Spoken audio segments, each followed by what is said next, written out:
बल्कि मसीह मसलूब के नाम में आप सबको सलाम।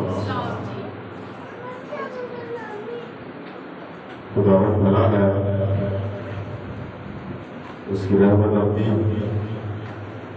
और उसकी वफादारी नस्ल दर नस्ल उसके लोगों के साथ रहती है। इससे बेशतर के हम खुदा के कलाम की जगह पड़े। जिस तरह हम सब जानते हैं, मैं भी कोई नई बात नहीं करने वाला। इस बात को जितना हम दोहराते जाएंगे ये बात उतनी ही हमें अफसरदा करेगी, क्योंकि जो मुबैना तौर पर वाक़या पेश किया गया है गैर अक़वाम की तरफ से हमारे सामने, अगर हम इसी को सोचते रहे तो शायद हम इस सोच से बाहर न निकलेंगे। इससे आगे बढ़ने की ज़रूरत है, क्योंकि खुदा का कलाम हमें यही फरमाता है। रसूलों के साथ जब हिदायत सानी की जाती थी तो वो उसको बैठ कर सोचते ही रहते थे, वो देखते नहीं रहते थे अपने जख्मों को।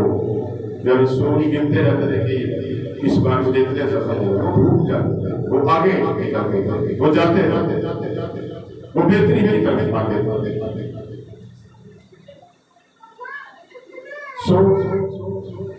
हमें बेहतरी की तरफ आने की जरूरत है। किसी जगह पर हम वीक हैं, शायद तरबियत की वजह से, शायद तालीम की वजह से, शायद मेहनत मुशक्कत की वजह से, या किसी और दूसरी वजह से।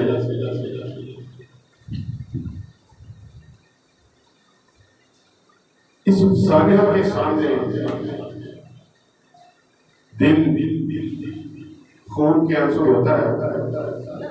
और honestly speaking I wept 2 time, ज़ार मैं रोया,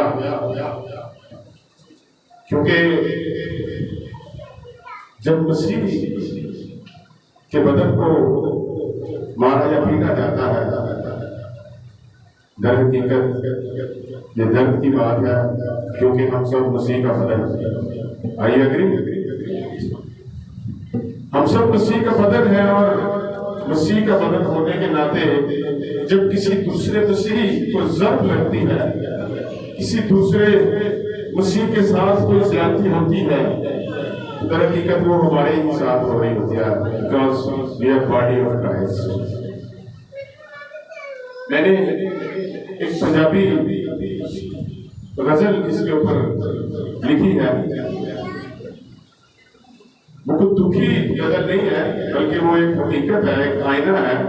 जैसा कि मैंने कहा कि हमें आगे बढ़ने की जरूरत है, हम पीछे जाते हैं, जिससे रोशनाई मिले, जिससे लोगों को पता चले, पिक्चर क्लियर हो। अगर आपकी इजाजत हो तो मैं जरूर उसको पेश करना चाहूंगा। उसका जो मतला है वो कुछ इस तरह है। पंजाबी में भी मैं शायरी करता हूँ, उर्दू में भी।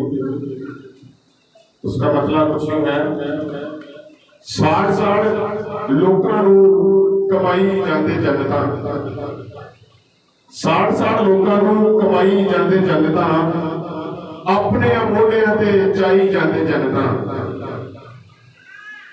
दोस्त बनाई जांदे दूजियां दे घरां नूं, दोस्त बनाई जांदे दूजियां दे घरां नूं, ढिड्डों समानां ते बनाई जांदे जन्नतां। साड़ लोकां नूं कमाई जांदे जन्नतां, माड़े जे ऐलान उत्ते मुल्ला वाले भजदे, मुल्ला मीर मौलाना, माड़े जे ऐलान उत्ते मुल्ला वाले भजदे, मुल्ला जिवें झोलियां च पाई जावे जनता। माड़े जे ऐलान उत्ते मुल्ला वाले भजदे, मुल्ला जिवें झोलियां च पाई जावे जनता। मार मार बंब ते तबाहियां लाई जाते हैं, मार मार बंब ते तबाहियां लाई जाते हैं।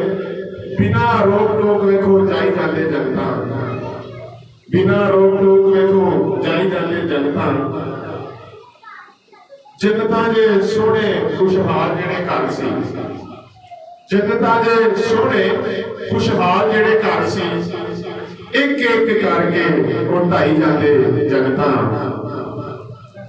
जन्नत बनाने दा आज़ाद ते मुहब्बत है, जन्नत बनाने दा आज़ाद ते मुहब्बत है। मौत दे हज़ारां नाल बनाई जाते जनता, मौत दे हज़ारां नाल बनाई जाते जनता। यीशु नहीं मानते जो जनता का बुआ है, यीशु नहीं मानते जो जनता का बुआ है। खरे कंधा टप टप जाई जाते जनता, यीशु नहीं मानते जो जनता का बुआ है। खरे कंधा टप टप जाई जाते जनता। आखिरी शेर है, नकली जी हूरां वाली जनता को वेख लो, नकली जी हूरां वाली जनता को वेख लो, जिन्ना पीछे असली गवाई जाते जनता। साल साल लोगों को कमाई जाते जनता, अपने मोढ़ियां ते चाई जाते जनता। दोस्तां बनाई जाते दूजियां दे घरां नूं ढिड्डों आसमानां ते बनाई जाते जनता। This is the fact of the world। हर एक इंसान जो इस रोए जमीन पर है, चाहे वो कोई भी कबीला, कोई भी उम्मत, कोई भी मजहब,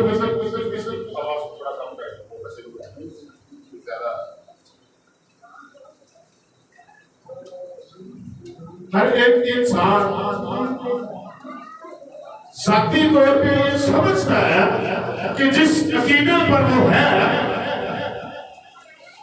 जिस मजहब पे वो है, वो सच्चा है और वही रास्ता फिरदौस है, वही जन्नत का रास्ता है। थोड़ी सी इको कम करके और वाली मिल रहे थोड़ी सी कम।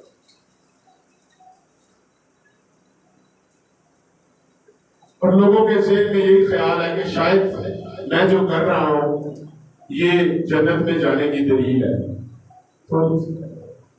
ये जन्नत में जाने की दलील है। सो मैं इसे पेश करके आगे बढ़ूं। अब जोरदार तालीम में खुदा बाप बेटे लोग आज जो लोग जन्नत कमाने के चक्कर में हैं, या जिनको लगता है कि ऐसा करने से जन्नत मिलेगी, आज हक़ाइक़ की तरफ आएंगे और किताबे मुक़द्दस को खोलेंगे और मैं कोशिश करूंगा कि मैं वो पैगाम आप तक पहुंचा सकूं जो रूहुल कुद्दस ने मुझे दिया। और अब निकालेंगे लूका की इंजील,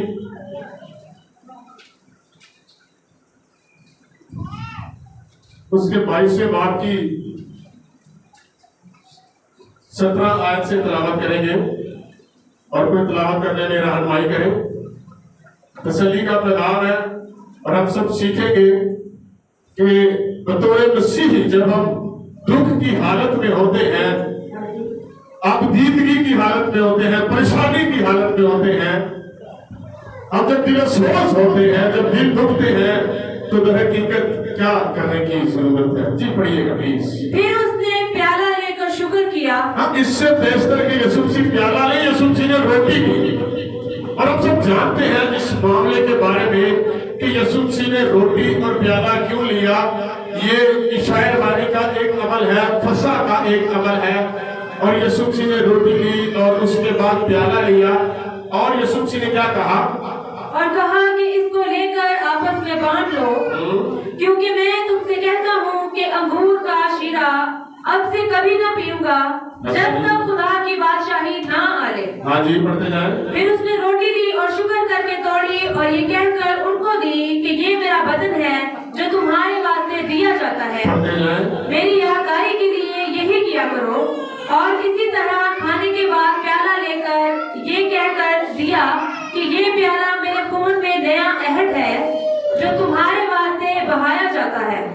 मगर देखो मेरे पकड़वाने वाले आमीन। खुदा के कलाम का पढ़ा, सुना, समझा और कबूल किया जाना हम सबों के लिए बरकत और बहाली का सबब है। हाथों को उठा के आमीन।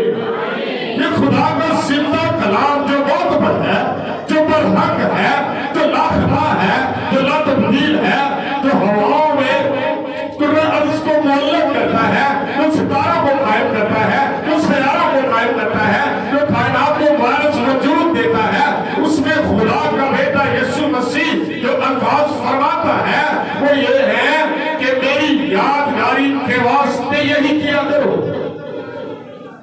What is makes sense about the words? मेरी यादगारी के लिए यही किया करो।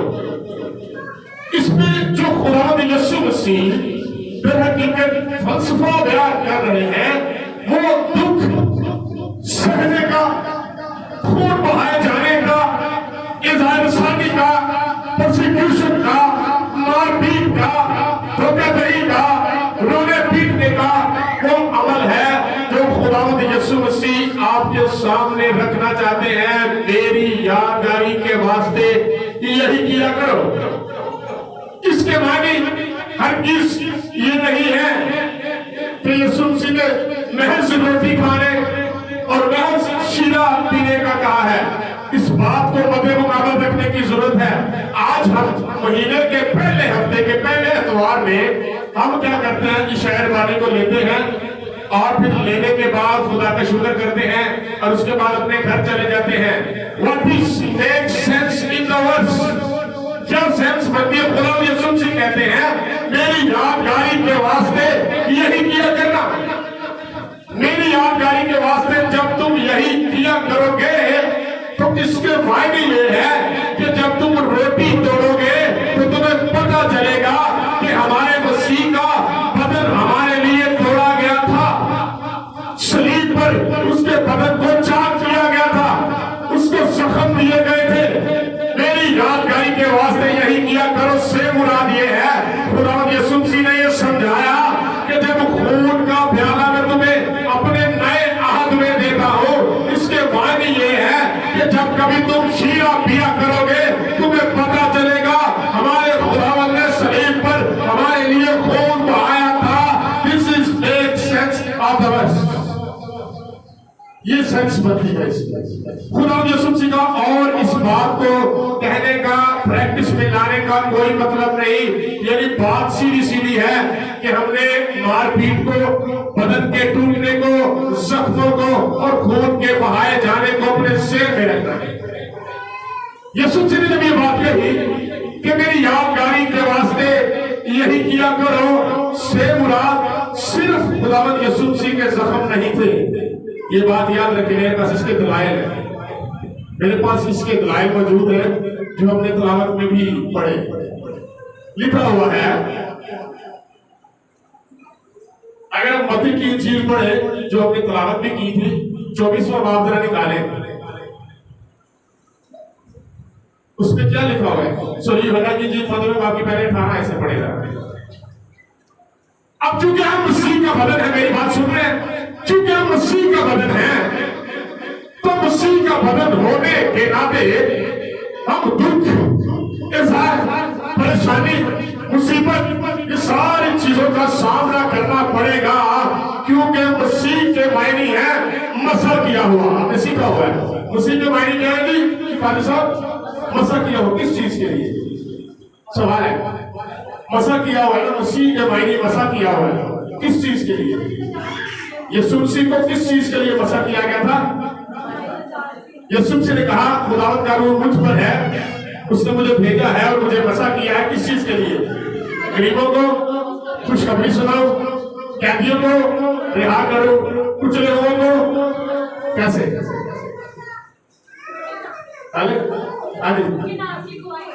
Very good. अपने मुख्तलिफ कमेंट्स में यीशु मसीह के नाम की गवाही देकर वेरी गुड। और जी यीशु मसीह ने कुछ लोगों को आजाद किया तो कैसे? What was the method? अपने आप को पेश करके। और आज अगर हमें ये नहीं पता कि यीशु मसीह ने हमें रिहाई कैसे दी, कुछ लोगों को आजाद कैसे किया, कैदियों को रिहा कैसे किया, गरीबों को कौन सी खुशखबरी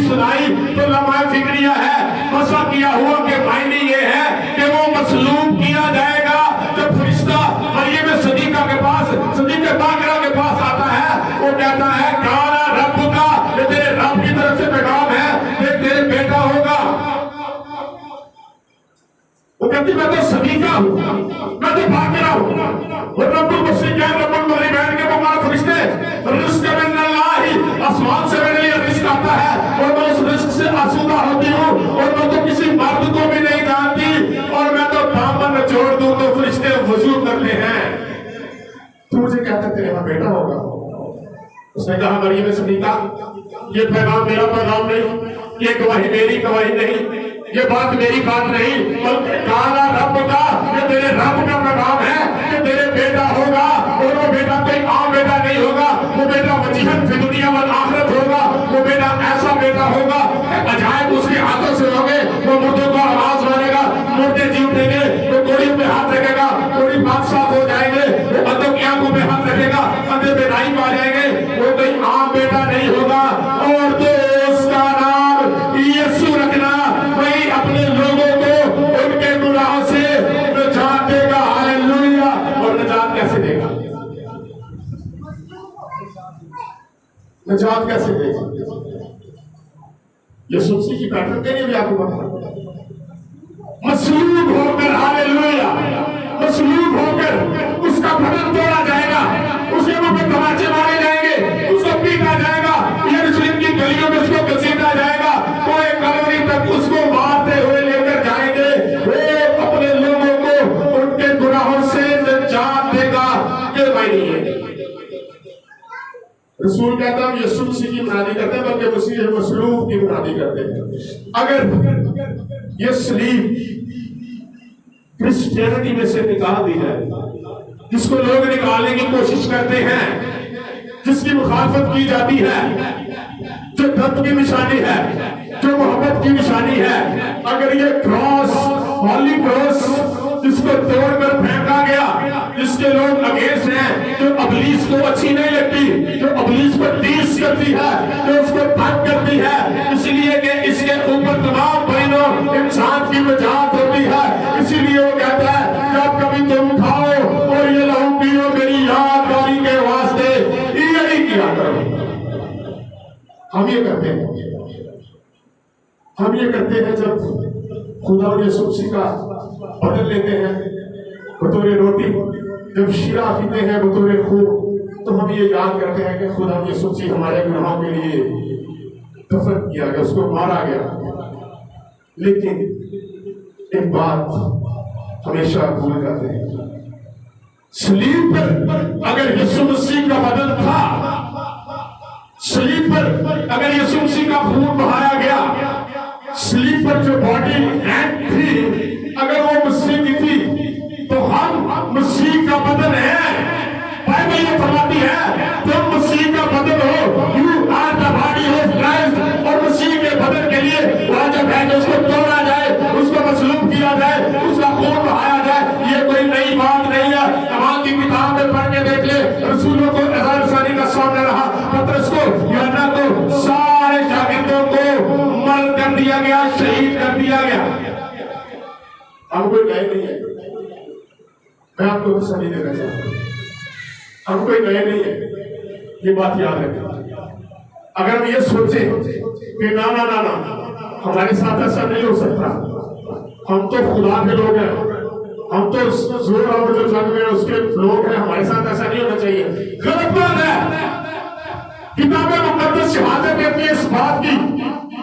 आप बाइबल मुकद्दस के अवारात को पढ़ के देखिए, बार बार अवारात की किताब में ये आता है और रसूल सताए जाते हैं।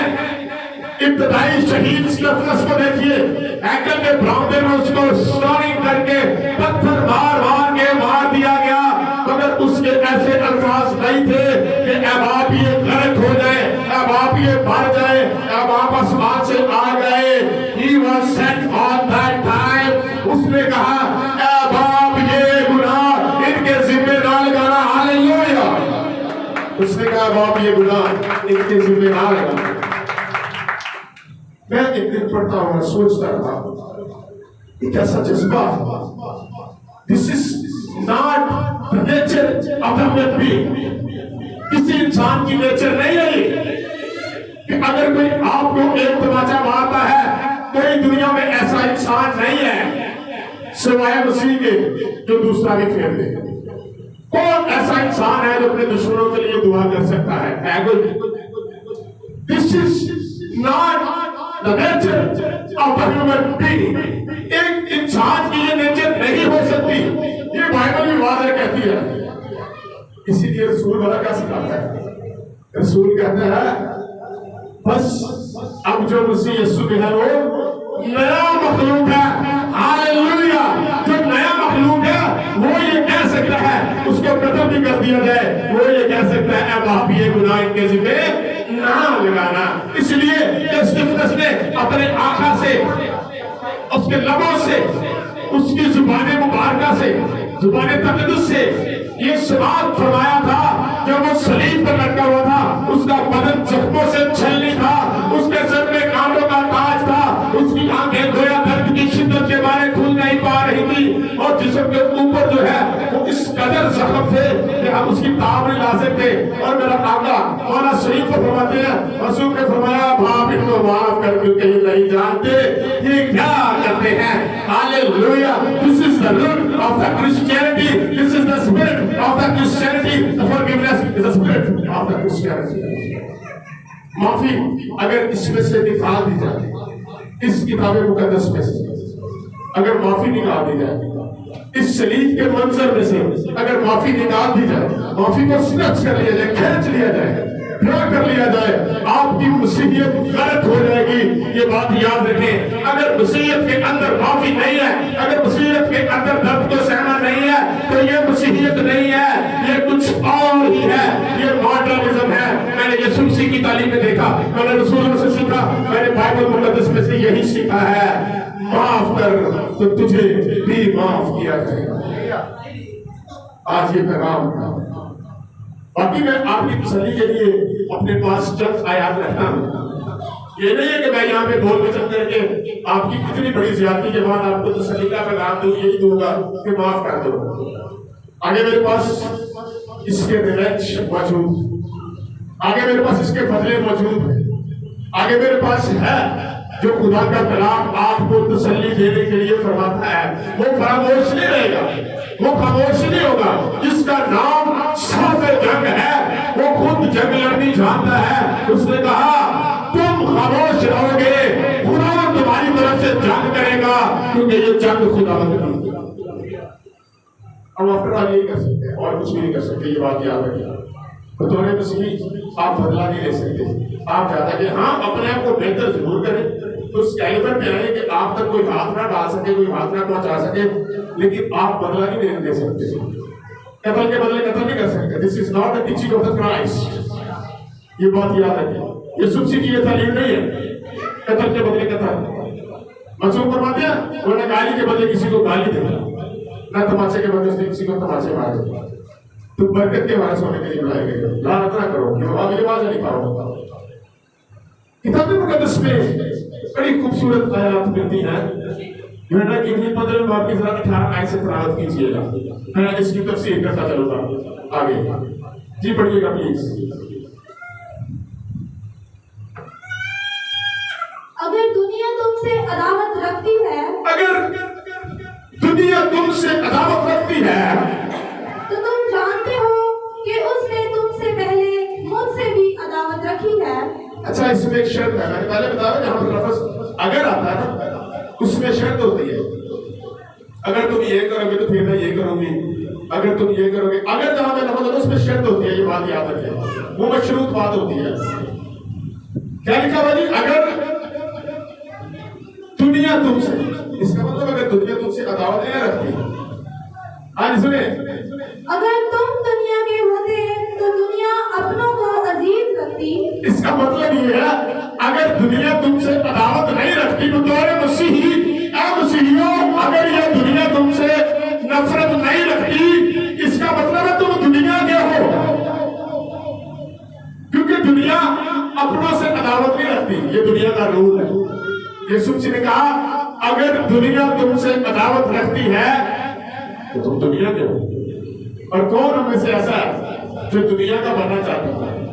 मैं तो कम से कम नहीं हूं। मैं तो चाहता हूँ लोग नफरत करें, लोग हमें रद्द करें, ताकि उसी की जुबान अपने से निकली हुई बातें पूरी हो जाए। जिसमें उसने कहा लोग तुम्हें इबादत खानों से खारिज करेंगे, ना हम तुम्हारे बारे में बुरी बातें कहेंगे, तुम्हें कत्ल करेंगे, इज़हार सानी पहुंचाएंगे। और ये सुबसी ने मुबारक नामा जुबान दे, जिसने 2000 साल पहले कह दिया था कि जो लोग तुम्हें कत्ल करेंगे वो गुमान करेंगे कि खुदा की खिदमत कर रहे हैं। ऐसे ही है ना, अब ये लोग यही समझते हैं ना कि खुदा की खिदमत कर रहे हैं, इनको मारो, ये काफिर है, ये फलाने हैं, ढकाने हैं। सीधी सीधी सेंस है। तो खुदा ने सुबसी ने 2000 साल पहले कह दिया था कि जब तुम मुबारक हो, जब तुम्हें लोग मेरे नाम से सताए, ना हक मेरे बारे में तुम्हारे साथ बातें करें, तुम्हें इज़हार सानी पहुंचाए, मारे पीटे, इबादत खानों से खारिज करने, ये लफ्ज मौजूद है किताब मुकद्दस में से। आज 21 चर्चिस को 25 चर्चिस को नजर आतिश करके लोगों को इबादत खानों से खारिज कर दिया गया है। ये मेरे यीशु की बात है। तब तुम मुबारक हो जब लोग तुमसे नफरत करें। इसका मतलब है जब नफरत ना करें फिर मुबारक नहीं है। आदि तो ये कि उसी की वजह से नफरत करें। तेरी ताड़ियां अपनी आता सही नहीं है, तो लोग ताड़ियां नफरत करें तो वो आज मैं मुबारक हूं, ये वाली बात नहीं है। मेरे नाम के सबब से आज जब किसी की बेटी की जो पढ़ी लिखी है मसीही बेटी की जब सीवी किसी ऑफिस में जाती है, उस ऑफिस में से सीवी को पकड़ा जाता है, जॉब के लिए हायरिंग होती है, और जब जैसे नाम पढ़ा जाता है जोसेफ मसीह, उस सीवी को छोड़ो मुड़ो करके डस्टबिन में फेंक दिया जाता है। This is the hateness of the Christian. आज लोगों के साथ मसीही होने के लिए जुल्म और सितम किए जा रहे हैं। वो लोग, वो मेरी बहनें जिन्होंने रात खेतों में गुजारी, वो लोग जिन्होंने रात अपने घरों के बाहर गुजारी, किसी की बेटी का जहेज चल जाता है, पूरी जिंदगी गुजर जाती है इंसान की घर बनाने में, उसको तामीर करने में पूरी जिंदगी मैंने लगती देखी है। हमारे पेरेंट्स ने भी ऐसे की है। एक बिल्डिंग खड़ी होती है, उनकी 60-70 साल की उम्र तक एक बिल्डिंग खड़ी होती है। हम जैसे गरीब घरानों में इन लोगों ने आधे मिनट में उसको जलाकर राख कर दिया। तूने तिनके समझ के फूंक दिए, मेरी दुनिया थी आशिया ने, एक मिनट में तुमने उनको फूंक दिया। ये सबूत है इस बात का कि तुम मसीह के हो और तुम इस जहान के नहीं हो। तुम्हारा वतन आसमान पर है, क्योंकि मज़लूम फरमाते हैं तुम खुदा के हाथ से जिला वतन हो और तुम्हारा असल देश आसमान पर है। मेरे पास दलील है इस बात। इब्राहिम का खत निकालेगा, 11वां खत निकालेगा। मैं आपको साबित करूंगा कि दर हकीकत अंबिया थे जो इब्राहिम 11 बाब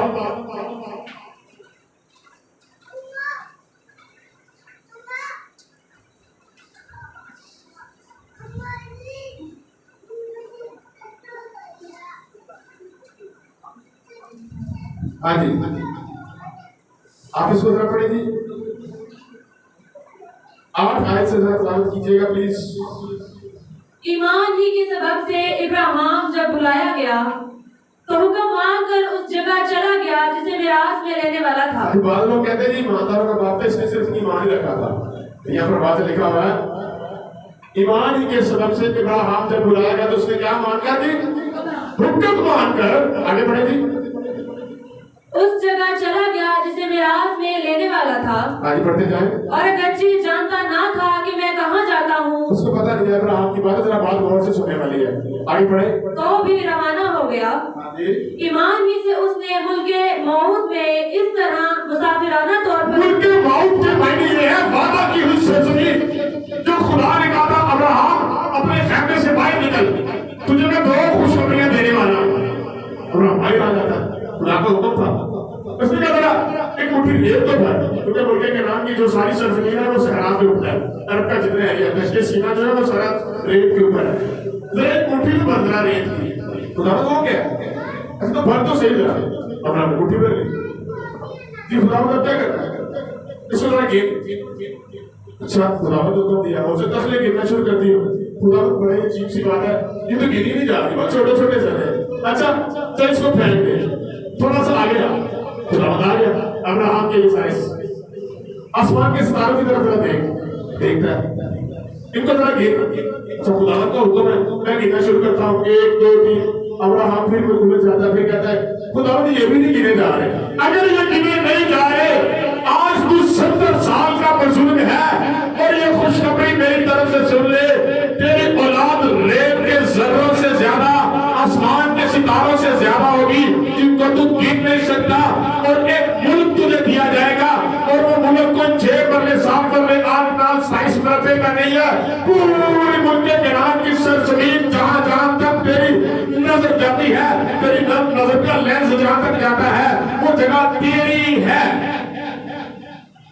मुल्क माउंट के मैंने तो वादा की हुई सरजमीन जब अब्राहम को मिली, तो मैं समझता हूँ जब बड़े बड़े बिजनेसमैन को देखते हैं ना, ये Zmin.com, ये स्मार्ट सिटी, ये वगैरह वगैरह, इन्होंने सोसाइटियां बनाई हुई।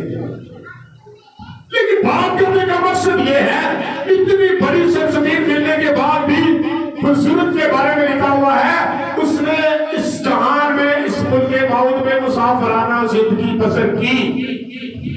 मुसाफिर के मायने क्या होता है पानी साहब? जो सफर करने वाला, ट्रैवल में हो। क्यों उसने सोसाइटी नहीं बना ली? क्यों उसने बहुत बड़े बड़े घर नहीं बना लिए? बुजुर्ग अब्राहम ने क्यों ऐसा ना किया? वो इस जहान का नहीं था। बादशाह उससे नफरत करते थे, अमलीकियों के बादशाह, शेर के बादशाह, फरआन के बादशाह उससे नफरत करते थे। खैमा में रहने वाला ये शख्स बादशाह कहलाता था, उसके ज़हन में जमीन जायदाद की लालच नहीं थी, इसलिए इब्रानियों का मुसन्निफ फरमाता है उसने इस जहान में, मुल्के माउद में मुसाफिराना जिंदगी बसर की। आगे जरा पढ़े, क्या चक्कर है? मैं आपको तसल्ली देना चाहता हूँ। ईमान ही से उसने मुल्के माउद में इस तरह मुसाफिराना तौर पर बुदोबाश की, हाँ जी, कि गोया गैर मुल्क है। खुदा ने मुल्क दे दिया। हमारी बात याद रखें, पिछले दिनों में इस इलाके में काफी 2-3 साल हो गए हैं, कोई नई दुकान बनाई गई, उसने उस चौक का नाम गैर मुस्लिम था, अपने नाम से मुसल्लत कर लिया। काफी खादमीन इकट्ठे हो गए वहां पे, मुझे भी दावत दी गई कि आप भी जाएं, उस चौक का नाम जो है वो उसके नाम से नहीं पढ़ना चाहिए वगैरह वगैरह। मुझे बात बड़ी अजीब सी लगी। मैंने यार बात करने का मकसद ये है कि यहाँ पर पूरे पाकिस्तान में उन्हीं के नाम से चौक चौराहे हैं। अगर आप अपना नाम गली के कोने में लिखवाना चाहते हो तो मैं साथ चलता हूँ। अगर अपना नाम उस सफेद पत्थर पर लिखवाना चाहते हो जो पर्रे में अपने हाथ में देना है और न्यू यरूशलेम की 12 बुनियादों के ऊपर लिखवाना चाहते हो, तो आओ हम खुदावंद का रसूल चुनते हैं। अगर जमीन पर अपना नाम लिखवाना चाहते हो तो आओ हम जंग करने चलते हैं। हम जमीन के वारिस नहीं है। दुनिया तुमसे अदावत रखती है इसलिए कि तुम दुनिया के नहीं हो। दुनिया, पूरी दुनिया में सबसे ज्यादा परसिक्यूशन का शिकार होने वाली मुस्लिम कौम है। एक मुताबिक रिपोर्ट के मुताबिक मैं आपको बताऊं, ये हैरानी की बात है, सबसे ज्यादा जो मुस्लिमियत की तहजीक होती है, बाइबल मुकद्दस की तहजीक होती है, मुस्लिमों के साथ परसिक्यूशन होता है, हाई तौर पर वाला कहाँ होता है? यूरोप में, अमेरिका में। ये बात याद रखिए। प्यू रिसर्च सेंटर की रिपोर्ट के मुताबिक अमेरिका में सबसे ज्यादा किताबें मुकद्दस की मुखालफत की जाती है ऑल ओवर द वर्ल्ड।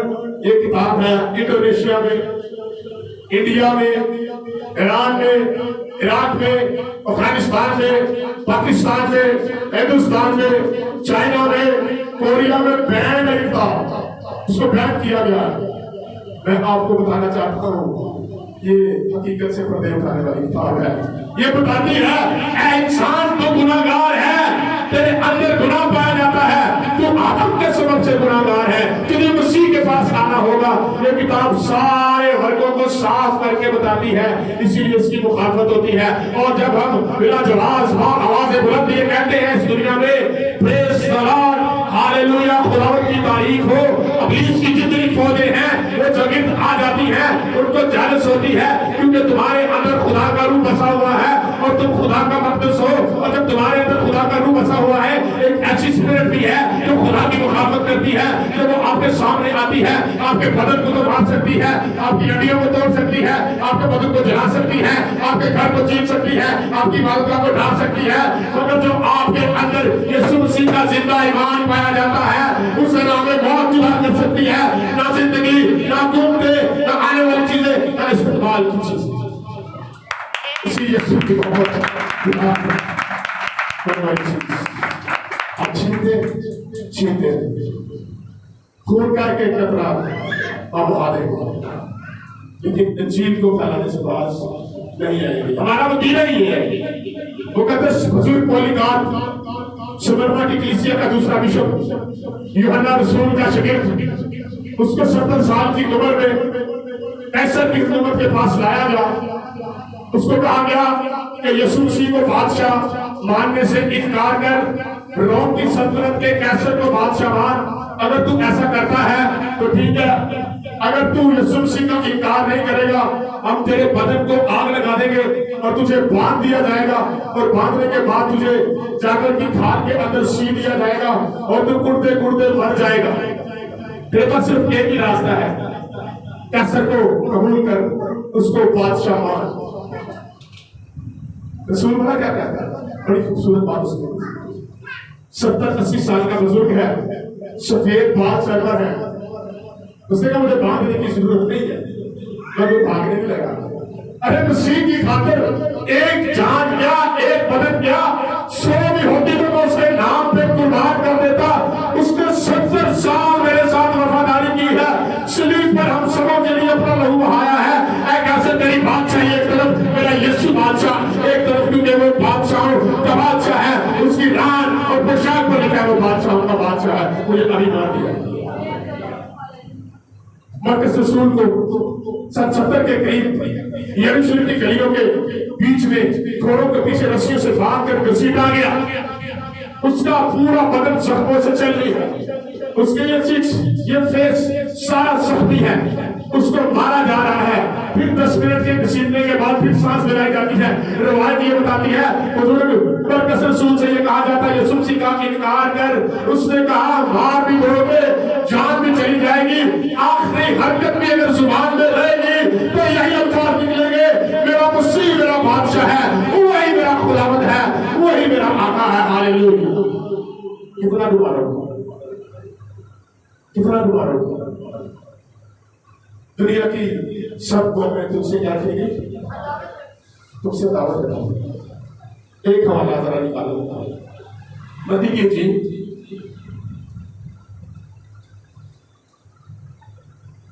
24वां बाब 30वीं आयत। थोड़ा तकलीफ नहीं इस बात से, मैं कोशिश करूंगा मैं 3 से 4 मिनट में इसको राइट करूंगा। पढ़ते जाए। उसके शागिर्दों ने अलग उसके पास आकर कहा, जी हमको बता कि ये बातें कब होगी। ये 30th वर्ष पढ़ देंगे सिस्टर आप। 30वीं आयत, 24वें बाब की 30वीं आयत। और उस वक्त इब्ने आदम का निशान आसमान पर दिखाई देगा। उस वक्त इब्ने आदम का निशान आसमान पर दिखाई देगा। मैंने पहले भी आपको बताया हुआ है, इस बात की तफसीर सुन ले।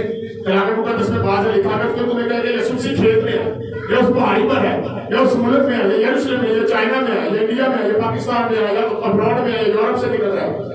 प्लीज डोंट बिलीव, यकीन ना करें। यीशु मसीह ने क्या फरमाया, बातों को सीखा करें। यीशु मसीह ने क्या कहा था, तुम किसी का यकीन ना करना, क्योंकि जिस तरह बिजली पूरब से पश्चिम की तरफ सफर करती है, इसी तरह इब्ने आदम के आने का जलाल ज़ाहिर होगा। यीशु मसीह ने जमीन पर कोई नहीं आना, ये बात याद रखें। यीशु मसीह ने आसमान पर दिखाई देना है। अगर यीशु मसीह ने जमीन पर आके आप लोगों को बाजू से पकड़ के इकट्ठा करना, तो उसकी कुदरत एक आम आदमी जैसी है। यीशु मसीह के बारे में लिखा, आसमान पर वो घोड़ों को रथ बना कर आएगा, और पहले तो वो मसीह यीशु ने मुझे जी उठेंगे, और फिर हमने बाकी हवा में उड़कर उसका इस्तेमाल करेंगे। Please try to understand. हाँ, तो ये समझ लेते मसीह यहाँ है या वहाँ है। यीशु मसीह का जिस तरह बिजली आसमान पर ही नजर आती है ना, यीशु मसीह भी इसी तरह आसमान पर नजर आएगा। और फरिश्तों ने भी शहादत दी थी, जब यीशु मसीह आसमान पर सेक्शन कर जाते हैं ना ज़तून के पहाड़ से, तो फरिश्ते यहाँ पे कहते हैं क्या गलीली मर्दों क्या देख रहे हो आसमान की तरफ, वो तो जा चुका। अब उसका निशान ये है कि जैसे वो गया है वो वैसे ही है। बादलों में नजर आ रहा था, फिर वो बादलों में नजर आएगा, अपने लोगों को साफेगा। इसके बाद क्या होगा, पढ़े जी। और उस वक्त इब्ने आदम का निशान आसमान पर दिखाई देगा। आसमान पर दिखाई देगा। इंडिया, चाइना, पाकिस्तान, हिंदुस्तान में नहीं होगा, आसमान पर दिखाई देगा। फिर क्या होगा, और उस वक्त जमीन की सब कौमें छाती पीटेगी। ये क्यों पीटेगी, यानी सवाल है। आगे वो रह जाएंगे, उनको फिक्र होगी कि अब हम नीचे रह जाएंगे। और कोई चीज बताएंगे पादरी साहब जी? शब्द वेरी गुड। ये मसीह के इनकारी है, ये सबसे ईमान मिला है। जब इब्ने आदम का निशान आसमान पर जाहिर होगा तो जमीन की सारी कौमें इस सबब से छाती पीटेगी। की तफसीर ये है कि लिखा है मेरे नाम के सबब से दुनिया की सारी कौमें तुमसे अदावत रखेगी। जब मसीहियों का मसीहा आसमान पर दिखाई देगा दुनिया की हर कौम छाती इसलिए पीटेगी कि हमने इनके साथ इबादत शादी की, हमने इनको मारा, हमने इनको पीटा, इबादत खाने से खारिज कर दिया। अब क्या करे? अब तो इनका मसीहा आ गया है। अब खैर नहीं है, अब मसीहा आ गया है। इस सबब से ये बात सीधी सीधी है। यीशु मसीह के नजर आने के सबब से दुनिया की सारी कौमें साथ पीटेगी। और बात लिखा था दुनिया की सारी कौमें तुमसे मेरे नाम से। अब जो कहते हैं कि मसीह को न मानो, जो सलीब को तोड़ते हैं, जो घरों को जलाते हैं, जो मसीही होने के सबब से मारे जाते हैं, उनके लिए गैर कौमों का जो रवैया मसीह के सबब से है। देखें आज अपने नाम खुदा ना खासा आप अपने नाम से मसीह हटा देना, आपको जवाब भी मिलेगी, आपको नेशनैलिटी भी मिलेगी, आपको रुपया पैसा मिलेगा, अच्छे रिश्ते भी मिलेंगे, बेहतरीन हो जाएगा। मेरे सामने कई कैरेक्टर से मैं नाम नहीं लेना चाहता, कईयों ने ऑफर्स की। सिर्फ आप अपने नाम से मसीह का नाम हटा दें, ये उनका स्टैंडर्ड है। क्या नफरत है मसीह के नाम में? आपसे भी नफरत भाई, जाती तौर पर किसी को नफरत नहीं। जो आपके नाम के साथ नाम जुड़ा है यूसुफ भाई, जो आपके नाम के साथ नाम जुड़ा है तारिक भाई, तारिक मसीह, उससे प्रॉब्लम है इब्लीस को प्रॉब्लम है उस नाम से, क्योंकि वो लोगों को जिंदगी देता है, इब्लीस मौत देना चाहता है। कलाम मुकद्दस में बात लिखा यूहन्ना की इंजील के पहले बाब में उसके अंदर जिंदगी थी और वो जिंदगी आदमियों का नूर थी। इब्लीस आप में से किसी को भी जिंदगी नहीं देना चाहता, वो मौत देना चाहता है, इसलिए उसको नफरत है, इसलिए उसको आपसे नफरत है। तो इस बात की समझ आ गई दुनिया की सारी कौमें किसके लिए छाती पीटेगी, किस सबब से छाती पीटेगी? इसलिए कि उन्होंने मसीह के नाम से नफरत की। They don't accept, यीशु मसीह को एक्सेप्ट नहीं किया। इसलिए आखिरी बात करके मैं वाइंड करने लगा हूं। ये सारा बाजरा जिसकी आंखें आग के शोला की मानत है, जो आसमानों के आसमानों में समाता नहीं, जिसके बारे में ज़बूर लिखता है कि ये दुनिया की सारी मामूली आसमान, जमीन, चार चितारे, पहाड़, नदियां, समुद्र सारे उसके हैं, क्या वो हमें बचाने की कुदरत नहीं रखता? सवाल ये है क्या मसीह फरामोश हो गया? क्या मसीह खामोश हो गया? क्या मसीह ने अपना चेहरा पीछे कर दिया?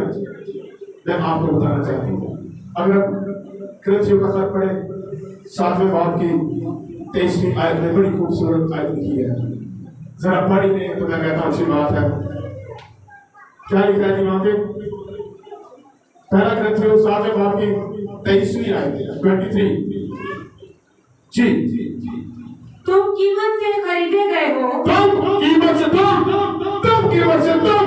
तुम सब जो अपने शनाख्ती कार्ड के ऊपर अपने नाम के साथ मसीह लगवाते हो, मसीह को अपने शख्सी निजात दहिंदा कबूल करते हो, मानते हो कि मसीह मेरे लिए है, उसने मार खाई, दफन किया गया, तीसरे दिन मुर्दों में से जी उठा। तुम चर्च, तुम कीमत से खरीदे गए हो। कौन सी कीमत है? मसीह के लहू की कीमत। मैं आपको बताना चाहता हूँ, मेरे मसीह ने जब प्याला दिया उसने कहा प्याला मेरे खून में आया है। मैं आपको बताना चाहता हूँ, अगर ये आईफोन मेरी जेब के पैसों से आया है, मुझे इसकी कीमत का अंदाजा है, मुझे इसकी कीमत का पता है क्या कीमत अदा की गई है, कितनी रातें मैंने मेहनत की थी, कितने दिन मैंने मेहनत किए थे। अरे मेरे खुदावंद ने आपके लिए कीमत अदा की है, अपने लहू की उसने अपना आप ही दे दिया है। वो सब कुछ जानता है, वाज़ेह जानता है, उसकी नजर आपसे ओझल नहीं हुई, एक एक के जख्म के ऊपर उसकी आंख है। वो कहता है मैंने तुम्हारी सूरत अपनी हथेलियों पर गाड़ रखी है, मैं तुम्हें हरगिज़ भूल ना जाऊंगा, मैं अपनी भेड़ों को बनाम जानता हूँ, वो भूल बात को याद रखिए। सिर्फ तसल्ली इस बात की है कि वो आपको कलाम के मुताबिक तरतीब देना चाहता है, ये बात याद रखिए। वो आपको अपने घर में लाना चाहता है और वो उस रास्ता से लाना चाहता है जो तंग है। यीशु ने क्या कहा था? राहें ऐसी भी है जो इंसान को कुशादा मालूम होती, कुशादा के मालूम नहीं खुली, लेकिन उनकी इंतहा में क्या है? मौत है। खुला रास्ता बना कौन सा है? पुराने माफ, पहले सात तो माफ करो, 2 कुर्बानियां दो, एक गरीब को पानी पिलाओ, 70,000 नेकियां, 4,000 नेकियां, 87,000 नेकियां, फलानी रात को आप सारी रात दुआ कर लो, आपके गुनाह माफ कर दिए जाएंगे। ये करो, वो करो, करो और करो और करो।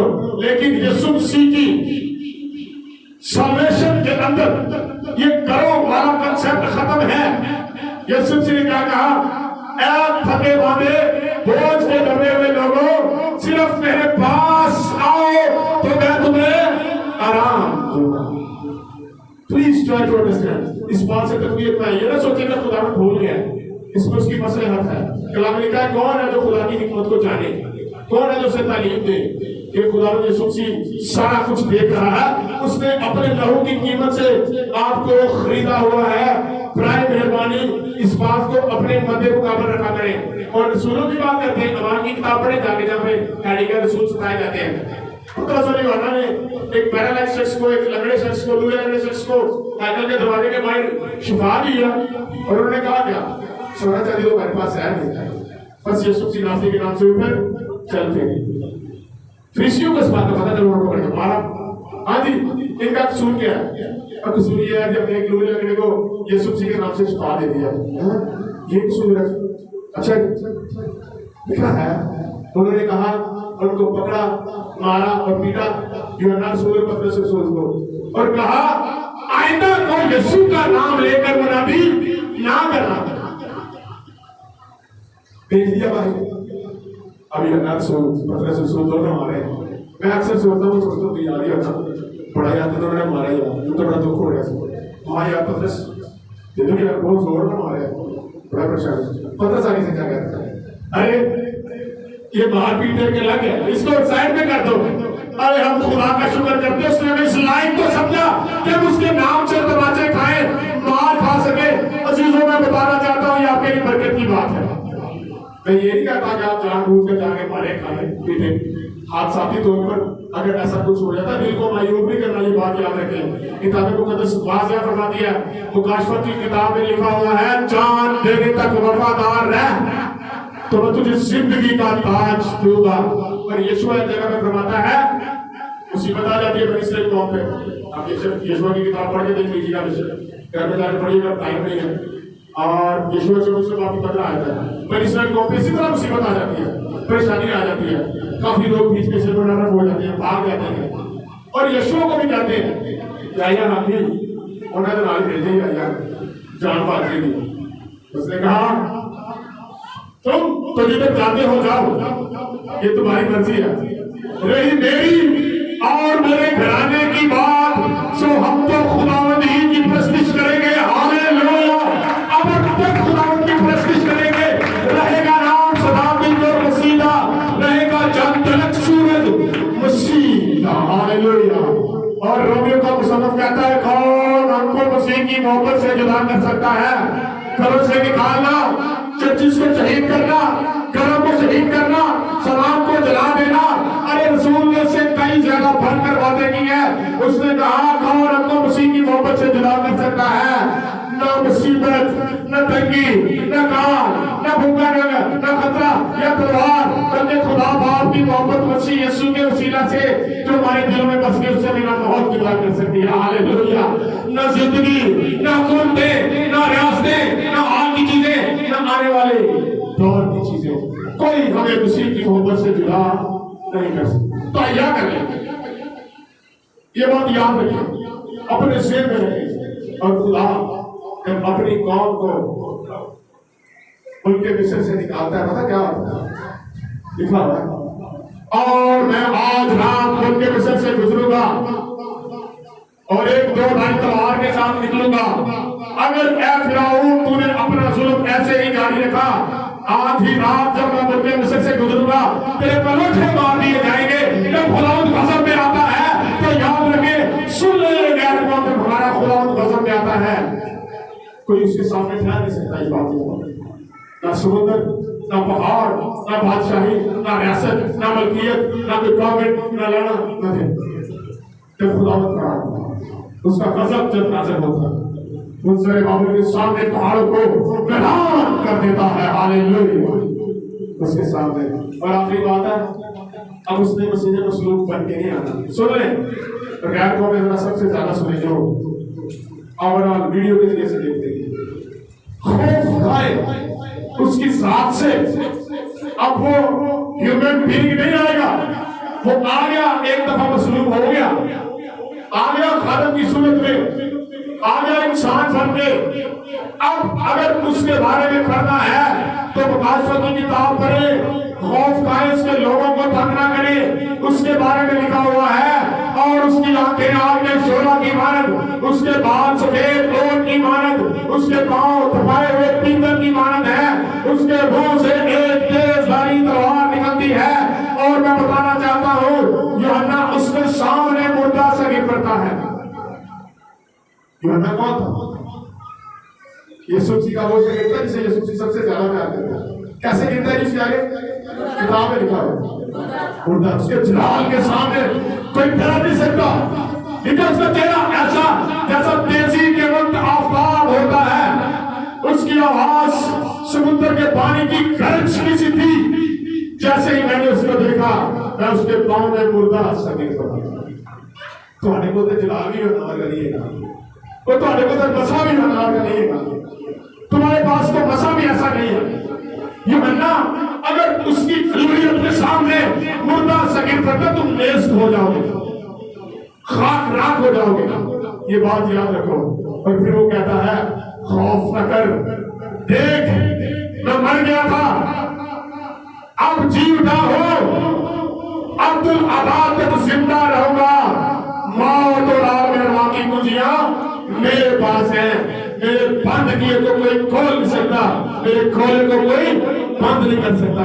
अब वो बादशाह की मानता है। कलाम में क्या लिखा हुआ है? बाप ने अदालत का सारा इख्तियार किसको दिया? बेटे को दिया ना।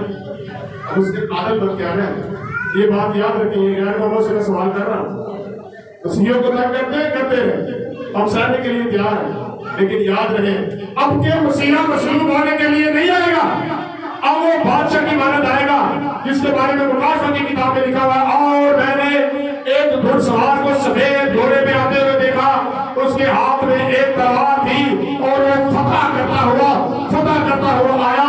और उसके हाथ में तलवार थी, वो कौमों पर चलती थी और कौमें हलाक होती जाती थी। अब वो आदम बन के आएगा, बादशाह बन के आएगा। ये बात याद रखिए। कर ले जुल्म जितना करना हम तैयार हैं, लेकिन याद रखें यीशु मसीह आपके मसीह मसलूक की मानद नहीं आएगा, अब बादशाह की मानद आएगा। आप भी चर्च कलीसिया मैं दिल सोच हूँ इस बात से कि जो हमारे साथ हुआ, मुझे लगता है जैसे मेरे साथ हुआ। और मैं आप दीदा हूँ आज तक। मैंने पहले भी बताया मैं 2 दफा ज़ार होया, तो मैंने वो वीडियो देखी, फुटेज देखी। हमारा बदन है वो, हम सब मिलकर मसीह का एक बदन है, हमारा हिस्सा है वो, मसीह ईमान होने के नाते। आप याद रखिए प्लीज, कभी भी घबराए ना। मैं खुदा का शुक्र करता हूँ आप लोगों के लिए। मैं सोच रहा था चर्च खाली होगा, जोरदार ताली अपने लिए बजा लें, अपने इस ईमान के लिए। हमको मसीह की मोहब्बत से निभार कर सकता है। मैं जैसे जैसे बाहर आता गया चर्चिस में मैंने खुदावंद की तमजीद सुनी, मेरा दिल खुशी से भरता चला गया और वो आज मेरे जेब में कूदना शुरू हो गई। कौन हमको मसीह की मोहब्बत से निभार कर सकता है? कौन? ये नारा गलत है। अरे घर में घुटनों पैदा हुआ तो जितने घुटनों मारोगे, ये नारा गलत है। ये नारा सही है। कितना भी हमें दबाओगे और कुछ नहीं उसमें, कितना भी हमें रोकने की कोशिश करोगे। और आखिरी बात है, यूहन्ना और पतरस को जब मारते हुए अन्ना और कायफा एक सरदार था जिसको पता चल गया था कि ये मसीह वाकई सच्चा है, लोगों ने पकड़ के मारा। वो कह रहे हैं कि जिनको निकाल दिया जाए, मसीह का नाम लेकर मुनादी नहीं कर दी। अन्ना जो शकील है, जो काहिर था, यहूदी था, वो समझदार बंदा था। उसने कहा मेरी बात सुनो, इनको मारो ना। अगर तो ये किसी इंसान की साजिश हुई तो तुम्हारे रोकने की जरूरत नहीं पड़ेगी, ये खुद ही रुक जाएगी। लेकिन अगर ये खुदावंद की तरफ से हुई तो तुम जितने मर्जी आगे तुम इसे रोक नहीं सकते। हालेलुया। आज भी पूरी अपनी आबोताब से पिछले पूरे 2000 साल से इसी तरह खुदा की सूची के परचम को लहरा रही है, इसीलिए किताब मुकद्दस की गवाही दे रही है। हालेलुया। आइए अपनी आंखों पर